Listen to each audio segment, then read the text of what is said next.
The saddest part about the industry, especially here in the UK for me, is that there are children whose mothers fought for their lives that are not even being served cannabis through our National Health Service, except on a rare occasion, and they're very few, and or they're taken off of the cannabis by the neurologists.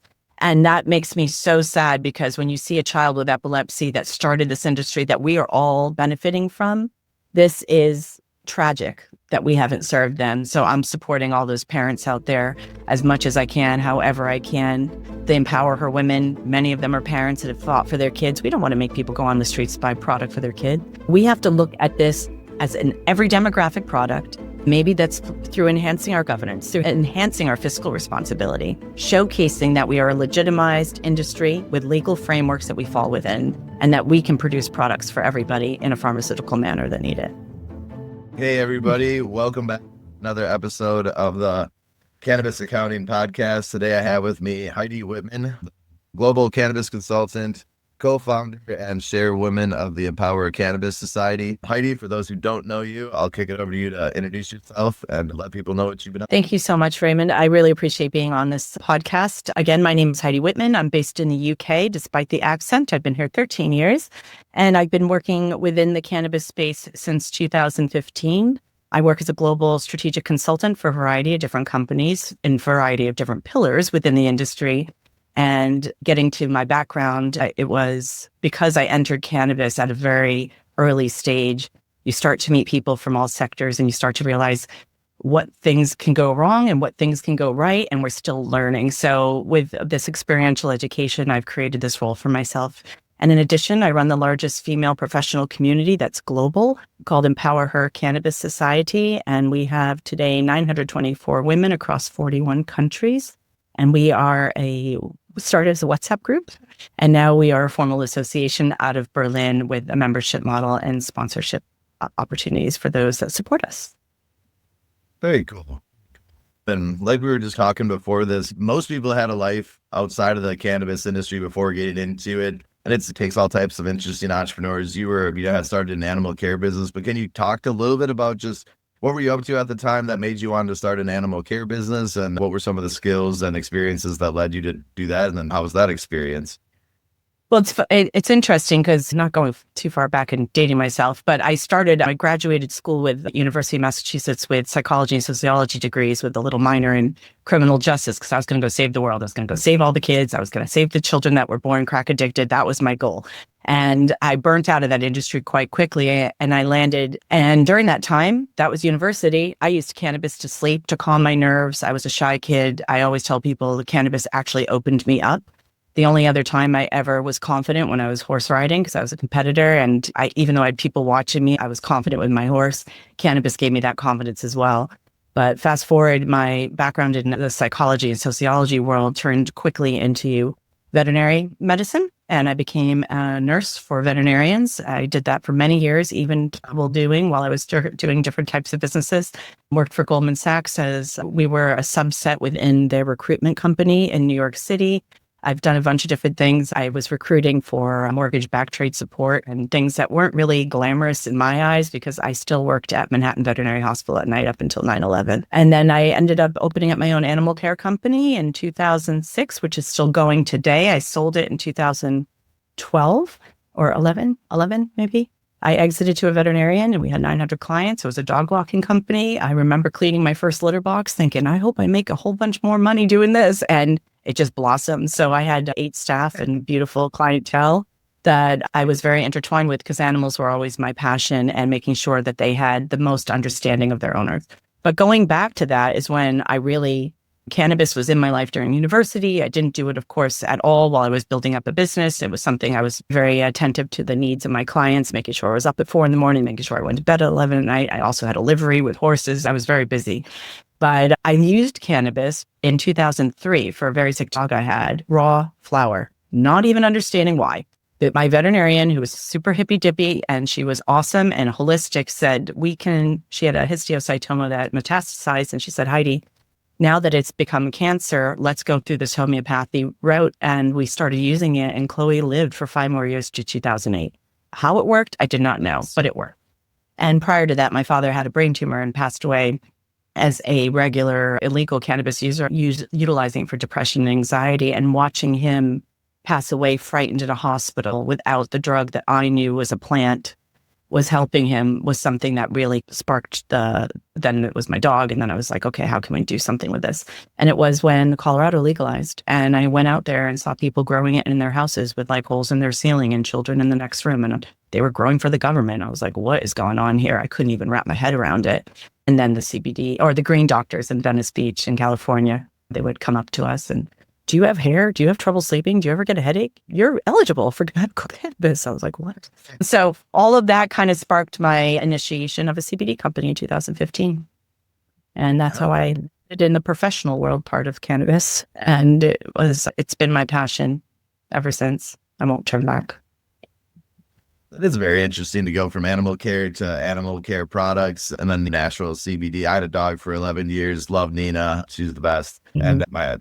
And yeah, like we would do anything for her. Like if there were products. Absolutely. So yeah, she ended up passing away, but she had a long life, but she's just a part of my life every day. That's why I believe that we tend to treat our animals almost better than ourselves sometimes when you're a true animal lover. And when I started in 15 was a company called The Naked Leaf, which was arranged for people and for pets, horses and riders. I came against the veterinary medicines director in the UK were like, you can't do that anymore as soon as I launched in 2018 because they didn't want anything marketed to pets. I found that ironic because we usually test anything on animals before we give it to people. But because CBD was so ambiguous and it was so new, not even the regulators, not even today, do they all speak the same language and understand what we're doing. So we're still like behind. 2015 was really early because I just think of hemp and like the CBD boom, at least in like my world, was like 2018 because there was at the federal level in the States, there was some change and then they were like, okay, now we can do these products. But from a business perspective, that's intelligent because I've dated a few women in my life that had horses. So they were like, quote unquote, like very into horses. And yeah, people love their animals. I had my dog and my people who have dogs, no, we love our dogs. I'll definitely pay. Well, yeah. That. What was it like the early days starting a CBD product in the cannabis industry? And I'm switching gears a little bit, Heidi, from the product to raising capital and just like the launching of the business. Capital, get real estate, get licensed. Capital tends to have to come first, or at least very closely after real estate and license, because that costs money to get. But from your perspective and experience, what was it like in the company in those early days and on the completely like side? Yeah, I'm sorry to interrupt. It was an unknown. I didn't know what I was doing. I knew in my head what I wanted to do because the green doctors switched into CBD shops. Remember, everything switched. It kind of California went MedMen style and CBD and dispensary. And I was out there back and forth visiting and picking up ideas and vapes and all these other things. And I thought, what's in it? That's how I first started it. I was like, what makes this product activate? And they said, cannabinoid oil. Okay, so where do you get CBD? So I started my range initially with the help of suppliers that are not in business anymore because of some bad business practices and behavior, because back then it was still Wild West. There was kilos going for 20 grand of isolate. That was what I was up against. So when you're talking about the money, it was self-funded until we had a small investment. And then when we got that investment in, we used every penny to get the range off the ground for people and for pets. I ended up having to go back to the States. I went to an equine show. I'm an equestrian myself. And I went to I was in San Francisco, American Equine Practitioners show. And I actually sold out that day of human and pet products. And the reason why is because I was in a pharma zone and I was like this little tiny hemp company in the back with a tablecloth and a bunch of cool products. And everyone that was coming up to me were pharma or big distributors. The big distributors were terrified of us. Veterinarians were terrified of us. And the unknown was very apparent. So yeah, the sales got us onto the next level. And then we started distributing from the UK back sometimes to the States, independent, especially for the animal stuff. We couldn't sell it over here. No products were allowed. Still aren't. That statute is still in place. It needs to be a licensed medicine or cold pressed or specials in the UK. But back then it was just a CBD product label for animals, which I've used religiously. My horse just passed away at 35. He was on cannabis the whole time. I never put him on any pharmaceuticals. I look at this as something that can elongate life for people and for animals. And back then it was my mission. And I see the seeds that I thought of and planted in my own head being accepted now more worldly and widely. So people are starting to pick up this does work on anything with an endocannabinoid system as an activator, and we should start thinking about that for balance. But yeah, the capital was tough. We exited in 19 to a group that wanted to be the ultimate vertical operation, and that didn't go so well either because, once again, the people that were running it did not have the same intentions as the rest of us that are still dedicated and still standing, that we're here to help people and we're here to help companies grow with governance and regulatory frameworks as the basis for our growth. And if you didn't believe in it, that wasn't going to ever work. No, I know what you mean. I was thinking about it. It's gotten very popular in the cannabis and as in, I think, society as a whole, about in the entrepreneur space of start the business, scale the business, sell the business. And that just leads to, I don't know, very short-term mindset of come and go. Whereas I was lucky as a CPA, I got exposed to many different industries because I would audit my clients in different industries. Yeah. And inevitably learn a ton about the pros and cons of the industry through the tax code and the history of the industry, because tax code is very representative of the history. They all suck. They all have shit. They all have issues. There's no magical industry where like capital is every Perfect. Yeah. the operators love the employees, the products, every product hits and it's perfect. No, they all have their issues. Business is hard. Regardless, the stat in the United States is like 4 out of 5 fail within the first 5 years. And so having done that, like I love the cannabis industry. So I'm very much like a long-term person where I'm like, could I make a little bit more money if I went a little bit more strategic with my applying my finance background? Yes. But I find it very interesting to be able to grow an industry for the first time, even with all the headaches and it like being illegal in most markets. So you got to go through all this regulatory and politics. I don't like the politics side. I'm like, we have to go talk to the legal people, but I just accept it after enough years. But at first, because it's the contrarian person in the cannabis industry, most of us want to be either entrepreneurs or self-starters or anti-establishment. So the industry is very unique that way, where it's like growing. I know it was a little bit of a rant there, but I find it was like very interesting, the industry from that perspective. Yeah. And I have to concur. And also, I always think I could never work in a different industry ever again. I know that sounds very concrete, but I couldn't, because this gives you an experiential education. You quickly understand what best practice means. You realize the governance that is still required. And as a strategist, it's so helpful to be around such a neurodiverse group of people. And there are no borders. I've sat around tables recently in Paris, and there were like 10 different nations being represented. They're all my friends in the industry. We have a strange little cannabis global network of core people that are actually in it for the right ethical reasons. And what you said before about long game and short game, short returns don't happen in the cannabis industry. If you're really lucky and you get picked up and you've just had some wing of luck, you have an excellent marketeer. Do your products actually work? Do you have the governance in place? Was it a lucky break? There are a few of those, and there are a few people that have worked extremely hard that get acquired that definitely deserve it.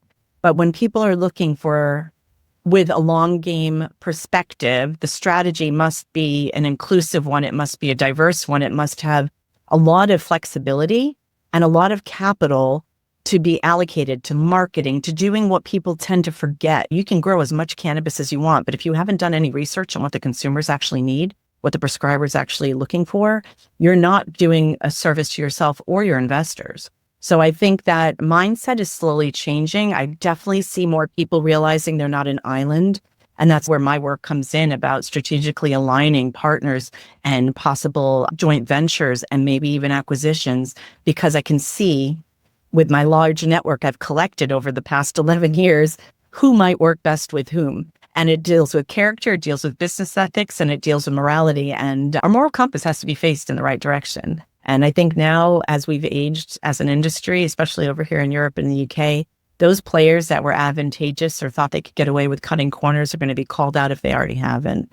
And I'm not shaming anybody, but don't do things incorrectly when you're actually giving somebody something that's supposed to help them. The end result is we're producing products to help people and animals. And if we're not doing things correct as an industry, what does that indicate for us?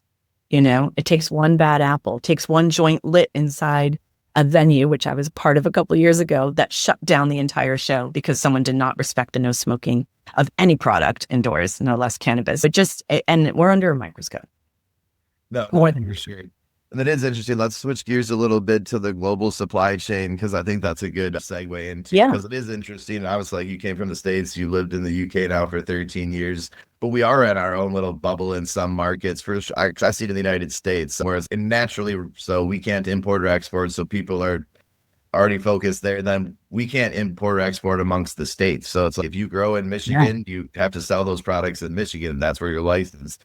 So the lack of, we can't even ship among states. Everybody, like, we do feel the island in the States, but then I went to Europe 3 years ago, and last year, this will be my third year, and it was just totally opened my eyes. Oh, wow, there's a whole global supply chain, a global industry. Like, I heard about it, but I didn't really believe it, to be honest. And then it's once you're like, okay, this is way different. You start looking into the numbers, you're like, it's still very nascent and small, like the numbers, it's growing. So you're like, oh, that's progress. That's what we need. That's the whole point of this industry, is it's a growing industry. It's not a stagnant industry.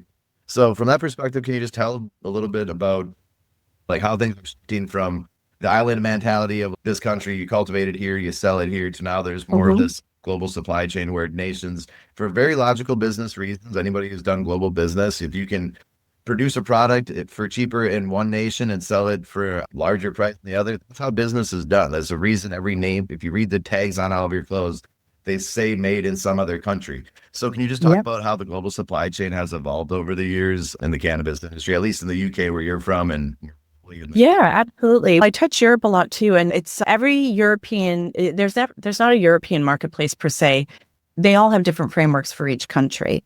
They interchange, and the trade will come from various compliance points that need to be adhered to in order to be able to trade properly. So on the medical side, which is really where my focus has been the last few years, is of course EU-GMP, which is good manufacturing practice, dubbed by the EU auditors as approved in order to have trade occur for, say, medicines. So it's very important overall.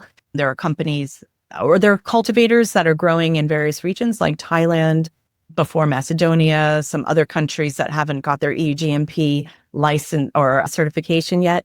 They would have to bring their products through an EU-GMP intermediary company, which you've heard the term greenwashing. It's not necessarily a bad thing. The air miles for the product, of course, and the time period will extend the life or shorten the lifespan of the product's validity when it comes to shelf life. But there are also, because of the trade that has had to happen initially, when the UK came online in 2018, we had no choice but to bring in Canadian flower. Our Canadian flower is what started our market.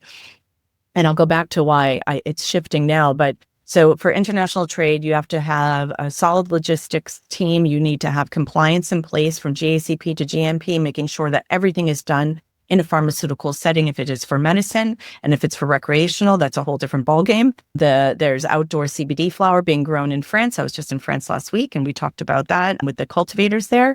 And some of these aspects mean that there's different capabilities for the trade. So as long as the paperwork, the documentation, the track and traceability, you must have software. I don't care what anyone says. Paper is paper. There can be errors. When you have a digital twin of your cultivation, that just holds value, because that's going to get you to where you want to be. Those that are cutting corners, those that are altering COAs, that are fudging their compliance, fudging the expiry dates, they're going to stop having to do that, because we're coming in with our governance once again, our regulation mindset. We want longevity in this space. If you're not in it for that reason, then don't play in our playground. This is not how it works. We do have a beautiful grow going in Morocco. There's a lot of opportunities for finished product now around the world, wellness and medical alike. They just have to make sure they tick every single box. And that's why I supply people with the best logistics team they're one of my trusted people within my network. And that way we can make sure everything's compliant. The regional growth, though, is really interesting, because cultivation licenses are being produced. Licensed producers are popping up. We've got many in the UK now that can do regional supply, which we couldn't do initially. We landed on a very high THC market because we were legal. But when you look at the everyday heroes, they need balanced products, CBD dominant products, and high functioning products, not just high. And I think that kind of wave is coming in 2026, where we're getting different forms of administration, different potencies for people that need to utilize it during the day. Intoxicating someone that's elderly with Alzheimer's that might be attack sick, or someone with Parkinson's that could easily fall over and hurt themselves, is not the business. We're in the business for health. And we need to have a variety of products for everybody. So that type of trade, I think, is going to uptick this year as the demand increases and awareness has become commonplace versus not everybody knows about it, but most people do. Most people have heard the word CBD. Back in 18, they were like, what? I looked like the little weed dealer that moved into a small village in England, hawking CBD products, that the American with 2 dogs and weed. That's what people thought of me until I ended up educating enough. And now they all come to me for products. It's changing and shifting. It's viable, but you have to follow the rules. That makes sense. I think it's such a unique product because it does come from like decades and decades of supplies and logistics and distribution. It was just all legacy. And so like people understand it, but it's funny because like I'm just chuckling because it's like in no other industry we'd have to tell people like you got to go through this, but you got to go through like legal channels. You can't just get it into where you want to get it into. But I don't know, that's what kind of we were joking about off air. That's the time in the industry. But there is logistics and supply chains set up that because we're not the first. I always say like cannabis does always think it's very special, but it's not the first highly regulated industry that sells a product that gets consumed by people. That's highly regulated. There's a whole pharmacy industry. There's a whole alcohol industry. Like there's tons of people that obviously we don't want kids under 21 getting access to alcohol. So I'm assuming if you're brewing in one country and selling your product in another, it's got to go through some form of secured supply chain. Absolutely. Tobacco, alcohol, pharma. But that's why we are no different except we're under a microscope because we're a plant. Very hard to quantify a plant. And that's why metered dosing, soft gels, oils, things that can be measured will increase prescriber confidence. There's like groups like Ananda Pharma that are doing the same GW pathway for women's health, which is a very neglected, underserved, underrepresented, underfunded sector. Cannabis is actually going to change that. I'm confident because we are developing products for women. We don't do clinical trials on women in pharma. We, not me, but they do not do clinical trials on women because we're hormonal. That's a weak excuse in my eyes. So now we have an opportunity to change all industries by looking at the inclusivity of every person, every gender-related issue to be able to be treated with such plant. I think we're going to far supersede all these other industries, which is why they're angry and laws are being put into place and making more hurdles for us to jump over. But that's my personal opinion. That's fair. It is a never ending thing, a policy. Like I was saying, like I used to really fight it, but now I just embrace it. And I do believe it's for the good because I feel bad working in the industry and making a living and taking advantage of this growing industry and then not fighting for more medical citizens' rights. And I'm like jaded because I live in Wisconsin. I'm like, we don't have a medical or adult use. So like I just stopped caring because it's not present around you. Yeah, living in Denver in 2015, like it's going to be legal everywhere. No, it does not happen. But anyways, you do got to keep fighting for policy because it's never ending. Like in Michigan, they just passed like a ridiculous tax. So whether it's the tax policy, the access to product for people who need it, it's all goes hand in hand. It definitely does. And you know, what's the saddest part about the industry, especially here in the UK for me, is that there are children whose mothers fought for their lives that are not even being served cannabis through our National Health Service, except on a rare occasion, and they're very few, and or they're taken off of the cannabis by the neurologists. And that makes me so sad because when you see a child with epilepsy that started this industry that we are all benefiting from, this is tragic that we haven't served them. So I'm supporting all those parents out there as much as I can, however I can. The EmpowHer women, many of them are parents that have fought for their kids. We don't want to make people go on the streets to buy product for their kid. We have to look at this as an every demographic product and maybe that's through enhancing our governance, through enhancing our fiscal responsibility, showcasing that we are a legitimized industry with legal frameworks that we fall within and that we can produce products for everybody in a pharmaceutical manner that need it. That was a question I had. So just because every market has its bottlenecks and reasons there's not more market because there's no shortage of demand in my experience. No, there's usually, and to your point, yes, like sometimes it's hard to sell your product for XYZ reasons, but there is a lot of demand for this product. I just being in the States, like to the point where people will buy it. It's same in the UK. Like people will buy it from an unregulated source. There's that much demand. That's like weird. Like it's not, no one's buying like wine from non-regulated wine distributors. Right. Where I was going with the question is, what do you think is the bottleneck to some of these new markets? Is it more like just like not enough EU-GMP products, not enough local producers to make the inputs, or not enough like retail stores, public education? It's a loaded question, but education, of course, comes first. And we need the pillars of society to understand it before we can ask them promote it within their demographics that they're serving or their constituents or however the case may be. So we don't have a harmonized system. We have a fragmented system due to all the different regulatory frameworks. So a bottleneck could be the regulators are not keeping up with the science. Propaganda replaced policy a long time ago. We're trying to reverse that. And people don't understand that the cannabis has traveled throughout humanity with us very quietly. It's just been there. And now we've brought it to the table and everyone's like, it's a plant. The reason why it's a plant is because it has natural support. It hasn't killed anybody, maybe contrary to some recent publications in the news. But again, those are just news stories. This is a product that has been safe and used properly for many years. And there's no reason why we should have any problems. But that being said, other bottlenecks would be the regulatory guidelines for EU-GMP are quite stringent. They're very expensive. People need to put money behind it. They need to have auditors come out, whether they're in Colombia, whether they're in Thailand or New Zealand or Australia, everything, or Australia is a little different. I think it's the TGA, but we have to make sure that we have all of our ducks in a row, and not everyone can do that because it requires a lot of capital. So if there was a bottleneck, it could be the money behind it. Were investors burned at the beginning of 2018 when everything went pop? And nobody knew how to handle money. And there was such misallocation. I witnessed it firsthand in Latin America and in the UK. It was horrifying. We wouldn't treat any other industry like that. But those are the people with a shorter mindset that this was going to be a short-term win. This is no short-term win. You're not going to turn on a website and make millions of pounds. What you will win with is clinical trials, more evidence, proving everything. We've got loads of evidence for kids, for people, for animals. We have loads of evidence, but we need apparently more. And that's why I support the groups like Ananda that are doing products for women with clinical trials, because that GW pathway was only followed by one GW, and now she's doing it. And I think what Melissa Sturgis is doing is monumental for female health.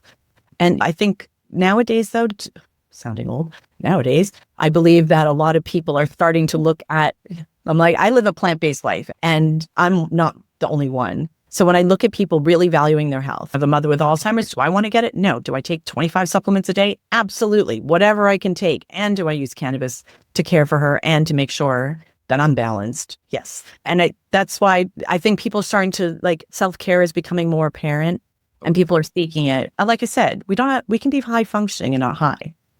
Taking the edge off without pharmaceuticals for pets and for people that's my goal. And of course, all the other things that we can't talk about. And I wouldn't say that it stops a proliferation of cancer cells, but have I seen it work that way? Yes. But I can't say that.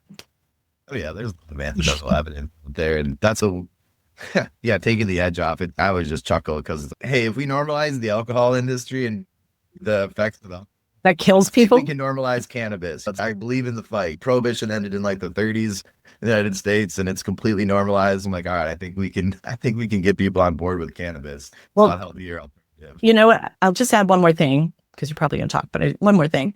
The only way to normalize this is we need to rebrand it.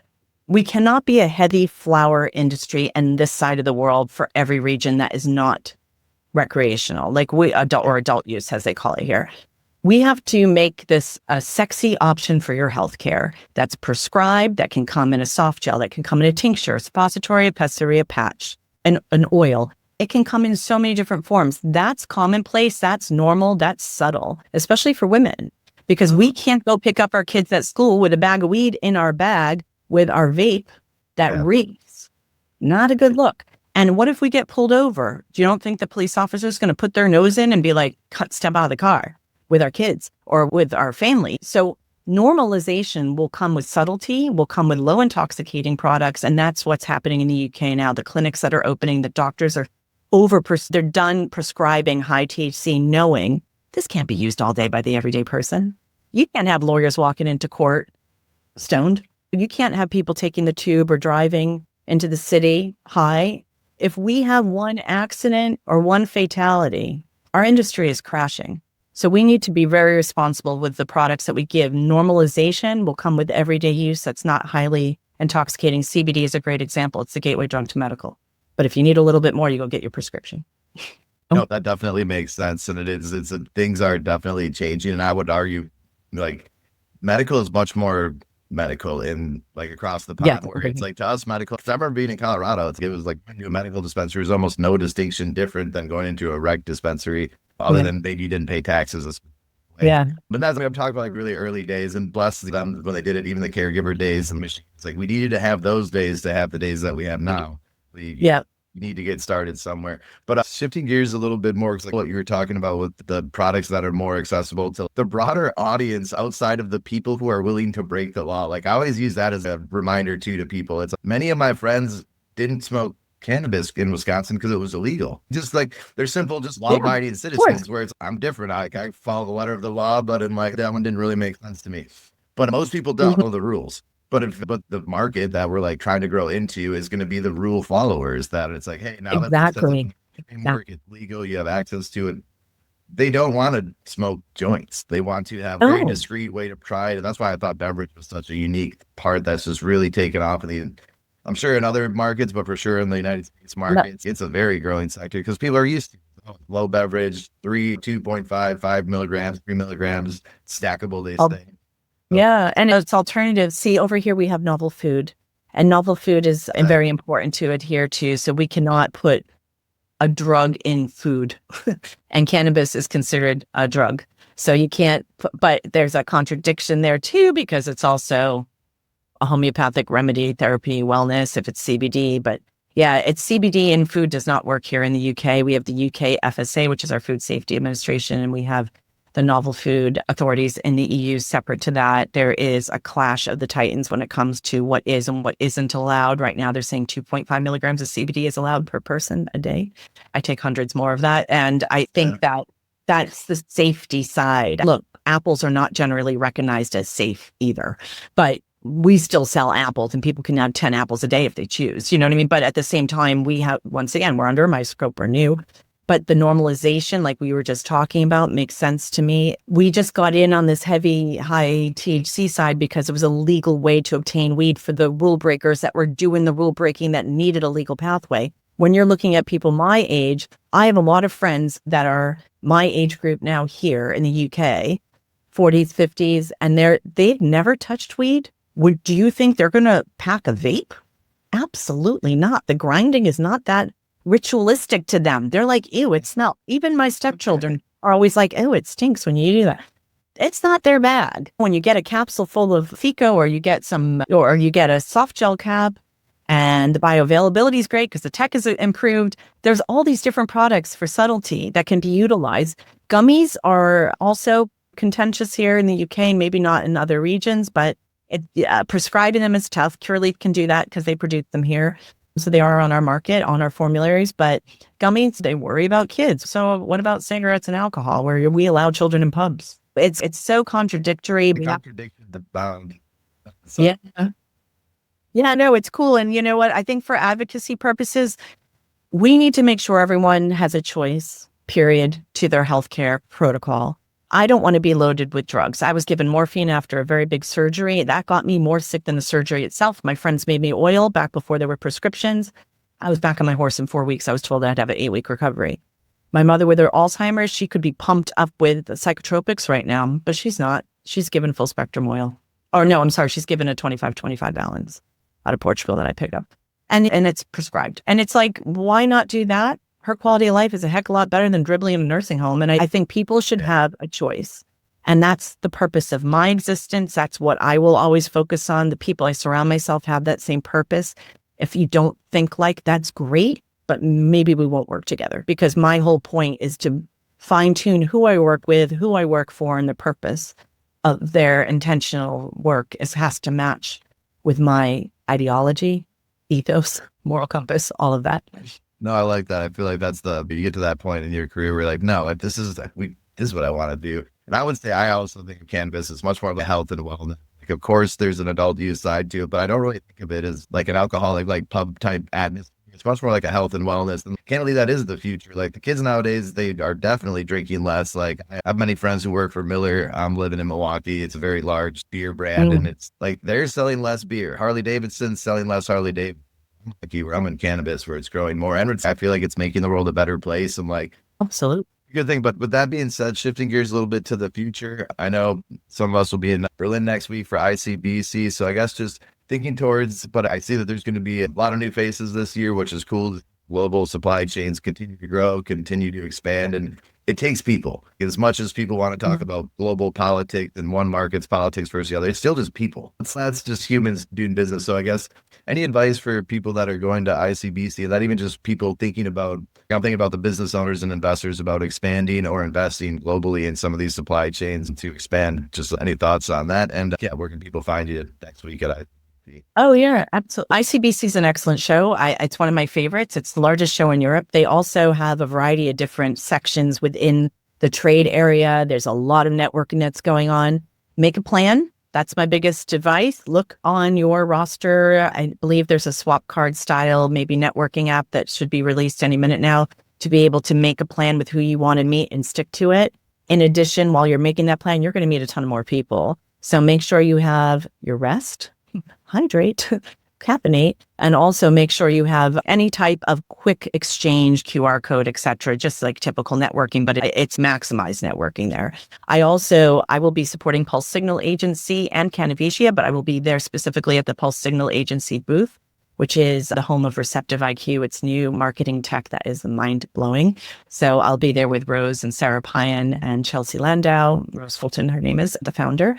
And booth 619, I'll also be at the side events and possibly at Tallman House as well. So there's a lot going on, but I highly recommend attending. I highly recommend listening to the speakers. They have a very provocative program this year with a lot of very current topics. And yeah, I'm really excited. I've gone for many years in a row to all of them. And I feel like this year they're going to have over 6,000 people attend. Get your rest, hydrate, caffeinate. Have a plan, have your QR code on your phone, quick swap information with everybody, and yeah, enjoy. And if you're new and you're a woman, we are at the EmpowHer Cannabis Society. We'll be there in full force. We're doing a group photo at booth 619 at, I say 4 p.m. I'll double check my work. I think it's 4 p.m. on the 14th, and then on the 15th in the lobby at 11 a.m. So if you're feeling lost and you need somebody, because it's a very male-dominated industry, I always tell the women, just come find me and I will hook you up with where you need to go. So again, I'll be at booth 619 with Pulse Signal Agency. I will be doing meetings with Cannabis, which is a SaaS product that has been long tenured in the industry, and helping with compliance. So the ancillary services, the cultivators, the production people, the pharmaceutical people, you'll see everyone you need to see. And it's a great opportunity. I love it. Nice. Plus, Berlin's one of my favorite cities, so it's fun. I do like Berlin. Yeah, this will be my third time visiting it. It's a very cool city. But thanks so much for your time, Heidi. I hope to catch you next month. I appreciate just your insight and thoughts on the global supply chains and how it all fits together. And yes, everybody's expanding, but some markets are a little bit further along than others. And so it's cool to see, like, you can see the future and learn from one market and take it to new markets. Absolutely. You can't underestimate that experience to save pain, time, and capital. But you have a good day, and I'll talk to you later. Sounds good. Bye. Thanks, Ray.